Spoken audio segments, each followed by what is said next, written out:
The Trump administration has entered the zone of twilight. This is not an episode of the 1960s classic hosted by Rod Serling. This is the moment Congress stopped doing its job.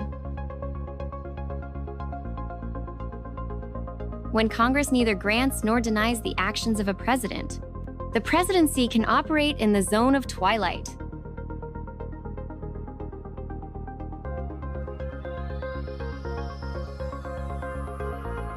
The origin of the zone of twilight goes back to 1952 and President Harry Truman and his use of an executive order to block a strike at a steel plant.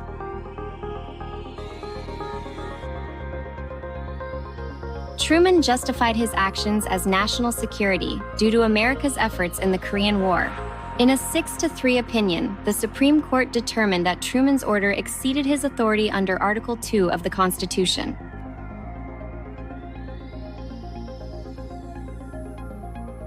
In what would become known as the Steel Seizure case, the Supreme Court upheld the Constitution. This prevented the "stop me if you can" approach to the presidency we are witnessing today.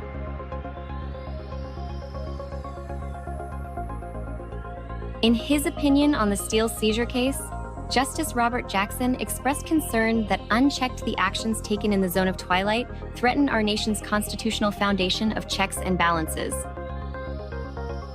You only have to look at Trump to see how valid his concerns were.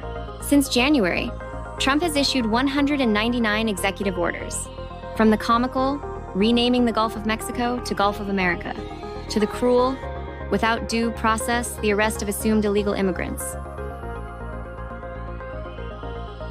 By following the Project 2025 plan to flood the zone with unilateral decisions, and with the Supreme Court seemingly unwilling to constrain Trump, the way out of the zone of twilight will require a huge shift in the current political climate.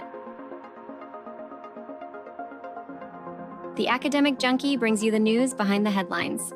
Subscribe. Knowledge is power.